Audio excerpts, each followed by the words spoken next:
As promised, today we're going to begin the sequel to the Jurassic Park Raptor storyline. I know it's been a long wait, so I'm just going to jump right into it. The return to Jurassic Park starts now. A lone man is pulled onto the deck of a passing ship out at sea. The poor soul is uttering the mysterious words, "green flame," over and over again. He's clearly seen better days. The men who've taken the survivor on board of their vessel begin to notice that he's not just an ordinary fisherman, but an American soldier. What could he possibly be doing out here near Costa Rica? Their guest keeps saying the words "green flame" while they tend to him.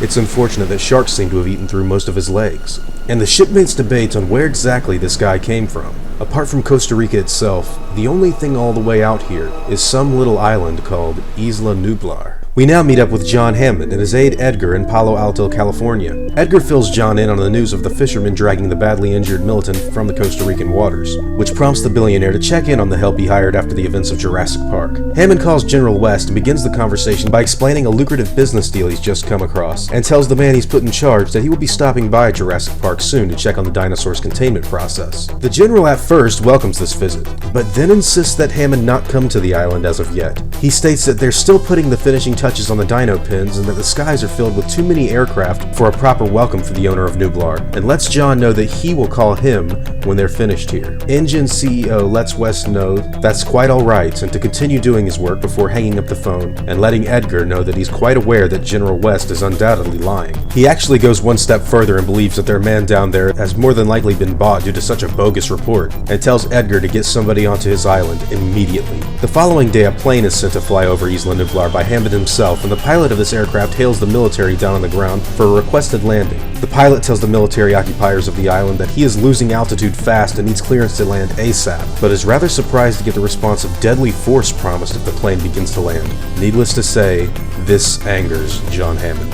Edgar offers a solution to the matter by sending in the same elite unit to Nublar that he used to attack Biosyn's forces, but Hammond doesn't want to risk the lives of any of his dinosaurs and says he wants Edgar to go there personally, but also says that they are going to need specialists on this matter. Back in Costa Rica, Alan Grant receives a phone call while sleeping alongside a pool with Muldoon, Sattler, and Malcolm present. He's delighted to hear Mr. Hammond's voice on the other line at first, and then almost immediately enraged at the request the park owner gives him. But after filling in the paleontologist on what exactly is happening on the dinosaur island, Grant becomes interested and says he's going to need to speak to the others about what's going on. We jump forward 3 days later and meet up with Alan, Ellie, Muldoon, and Ian inside of a water vessel, all equipped with scuba gear and in possession of submersible motorized devices. Grant makes it well known to John that this is going to cost a lot of money. Hammond is fine with that demand and lets the doctors know that Jurassic Park was supposed to be the testament to the power and dreams of mankind. Bringing back dinosaurs and revealing them to the world would have changed mankind's view of the planet completely, and Hammond's park could yet save the planet in some way in the future. This is why he's prepared to do anything necessary to protect it. Malcolm agrees with Hammond's speech and asks why he's being barred from going to the island. John lets the chaotician know that he's neither a commando nor a dinosaur expert and that he's also just recovered from fever, but Malcolm fails to understand why this makes him sidelined. Edgar joins the others in climbing out of the vehicle they've been inside of, which reveals their location to be underneath Nublar's waters, and after turning on lights to see where they would be going, the four make their way towards the underwater cave George Lawala used when he succeeded in stealing the raptors from Jurassic Park. After emerging on the other side, Ellie talks to Alan about their current situation. This is where they last left Nublar,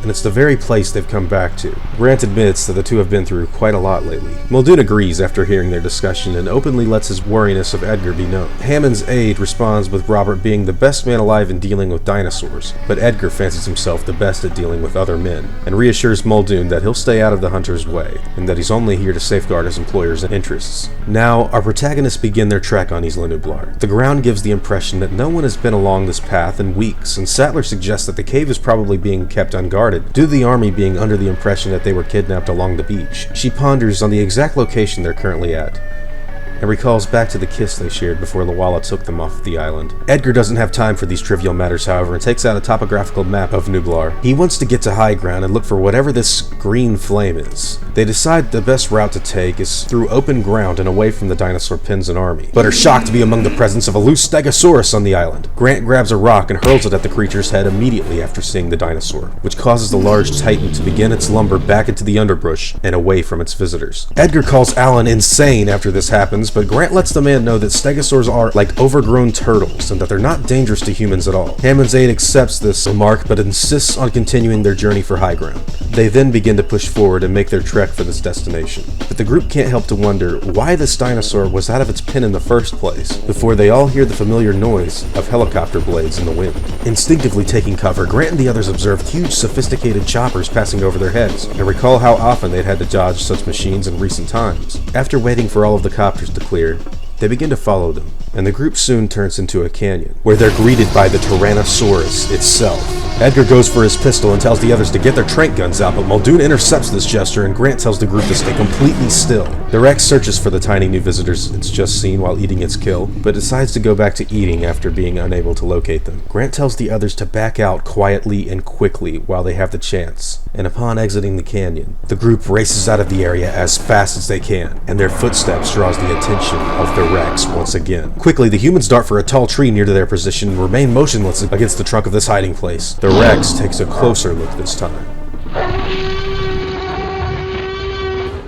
but again decides to continue its meal. After the Tyrannosaur leaves, Edgar apologizes for causing the situation to transpire, but the scientists tell him it's not his fault and state that they should have briefed him on the dinosaurs before they got there. But the question is also raised now as to why the dinosaurs are still loose on the island anyway. The army is supposed to have gotten them back into all of their pens by now. Edgar then remarks that the military more than likely doesn't care and puts the blame of this mystery squarely on them. If there is some secret project called the Green Flame on this island, why not let the dinosaurs play guard dog and let survival of the fittest resume? Ellie recalls that this was exactly what Raphael wanted to do in Colombia, but also brings up the fact that this is the military they're talking about, and not some petty drug lord. Muldoon begrudgingly agrees with Edgar on this one. It was his job to always make Jurassic Park safe as possible, and even though they failed, it was due to accidents and sabotage, and the lack of security on Nublar is infuriating to him. Sattler still can't believe the army has anything to do with this, and says they need more evidence before they make such an accusation, which prompts Edgar to continue to push the others forward on their mission for high ground. After journeying for an entire day, they finally reach the destination they've set out to find, and look out at the stars over this tropical island, ruled by creatures that have been dead for millions of years. Ellie talks to Alan about how crazy it is to be here. She knows it's for a good cause, but recalls back to their adventures going after Alf and Celia, and how they talked about the raptors being the last two of their kind. This is a game to her between Hammond and the military, or whoever is in real control here. But Alan reassures her that if they don't figure out what's going on here, then who knows what the repercussions of such a mess could possibly be.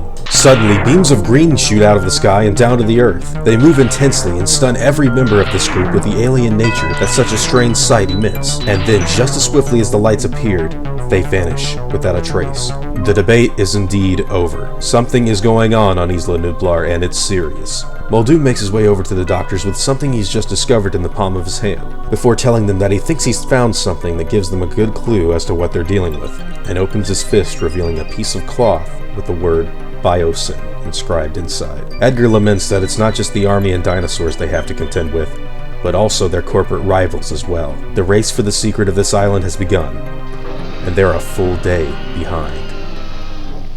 Now, this is definitely an interesting story. After the Raptor storyline ended, I will admit that I have wanted to see its continuation as soon as possible, and finally being able to find out what happens next is really awesome. I thought that the final issue of the Raptor comic series was lacking in a good resolution and confrontation for that matter, so I'm really happy to jump back into the story with Alan, Ellie, and Muldoon. Edgar seems to be a cool character they're introducing, and I have no doubt that General West is doing some shady stuff on Isla Nublar. I wish Malcolm was joining the others on this particular mission, but I guess the reason they gave for his absence makes enough sense for the sake of the story, so no complaints from me there. All in all, I thoroughly enjoyed this, and it's great to finally get to see a Tyrannosaurus in action and doing something cool again. I really liked this one, and hope you all did too. Let me know what you all thought about this first issue in the comments down below, as I'm curious to see how well it went over with you guys. If you liked what you've seen, I'd appreciate the like, and hope you consider subscribing so that you can see me again. I'll see you all in the next episode, guys. And as always, take it easy.